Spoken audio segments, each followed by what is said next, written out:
Hi everyone and welcome to the channel. In this video I'll be doing an oil change on this 1995 VR Commodore. Now this car has the 3.8 litre V6, also known as a Buick 3800. This video also applies to the Ecotec motor found in the VS Commodore and newer. Now the old Buick V6 only needs 4.1 litres of oil, whereas the Ecotec needs 4.3. Both motors use the same oil filter, Z154. Okay, before we get the old oil out, it's a good idea to warm it up a little bit. This helps it flow out easier. So I've run the car just to the point where the oil starts to get warm. Having hot oil running down your arm is never a fun experience. So, since we're jacking up the front of the car, we need to put something behind the back wheels to stop it from rolling.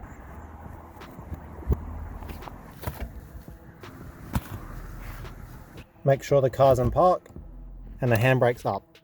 And now the car can be jacked up safely. Remember, we never rely on just the jack. We also use axle stands. So now I have a jack and axle stand under there. If one of those fails, the other should keep me safe.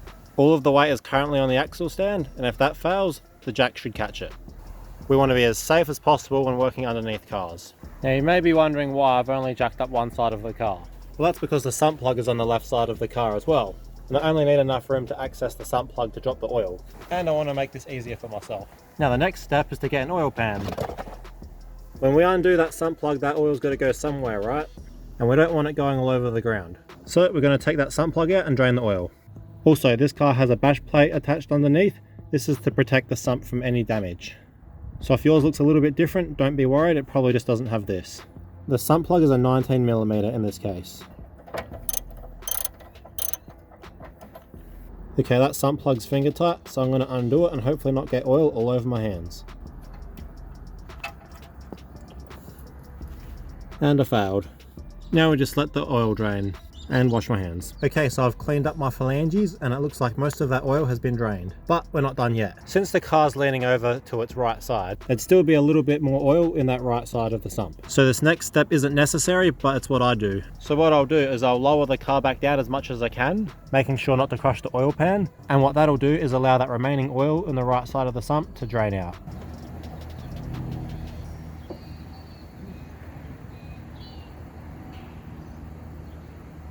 So as you can see, once the car's lowered down, there's still plenty of old oil that needs to be drained out. Now, while the rest of that oil is draining out, we can remove the oil filter. So let's get to the oil filter.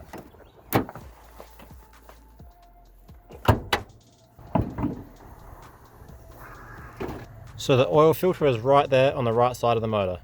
It's in the same location for both the Ecotec and the Buick 3800. Now to remove the oil filter, all you have to do is rotate it anti-clockwise. But be warned, sometimes they can be very tight and hard to get off.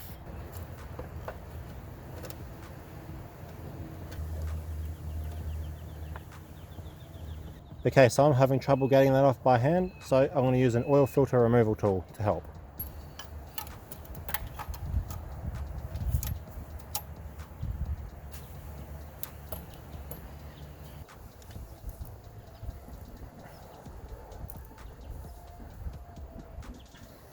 Okay, so I've never seen this before.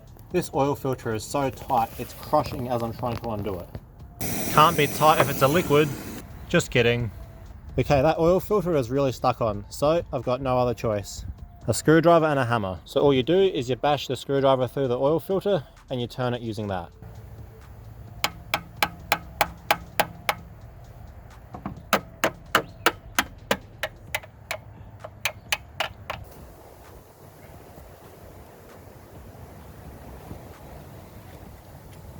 As you can see, that's ruined my screwdriver.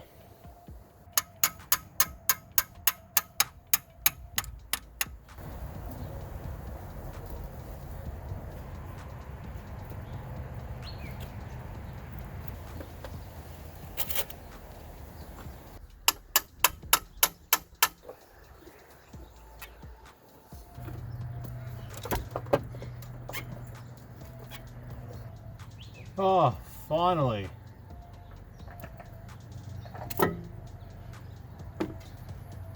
And that's all it took to get the oil filter off. This has got to be one of the worst ones I've ever dealt with. It's payback time.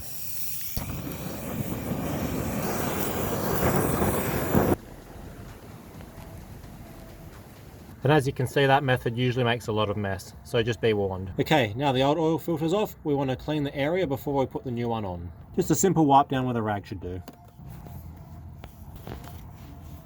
That looks much better. As you can see, there's quite a difference between the old one and the new one.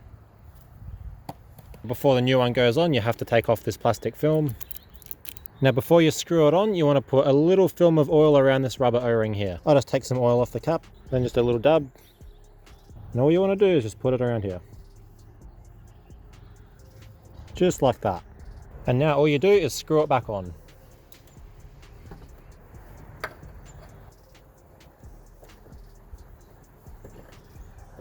It doesn't have to be too tight, hand tight is fine. Unlike the old one, which was way too tight and probably stuck on because it was old. So now the oil filter's back on, we can jack the car back up. And there's no more oil draining at the bottom. And now the car's back up. Now we can remove our oil pan. Before you put the sump plug back in, give it a wipe down to make sure it's nice and clean. And give around here a little clean as well. Now be careful not to over tighten your sump plug, you don't want to strip out the threads. Now the car can come back down. So according to the manual, I need 4.1 litres of oil. This bottle here is 4 litres, so I'll put the whole thing in and see where we go from there. Even though it's only 4 litres and not 4.1, I'm sure there's 100 mils of oil left in the motor still. So we take out our oil filler cap.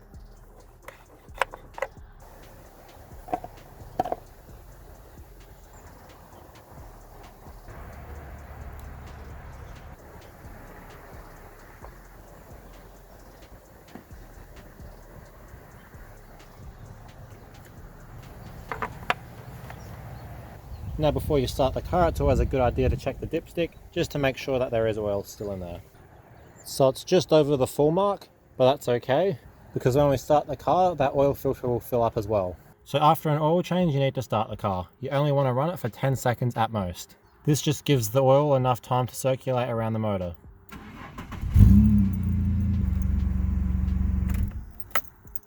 Now you have to wait a little bit to let all the oil go back into the sump. This will give you a more accurate reading when checking the dipstick. Okay, so while I'm waiting for the oil to settle in the motor, I want to put this old oil into the jug I just used.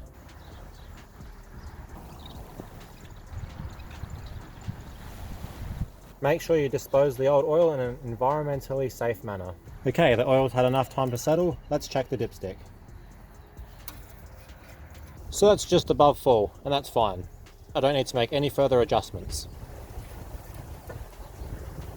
And just like that, it's done. And that is how you change the oil in a V6 Commodore. Hope you enjoyed the video and learned something new. Please consider liking and subscribing.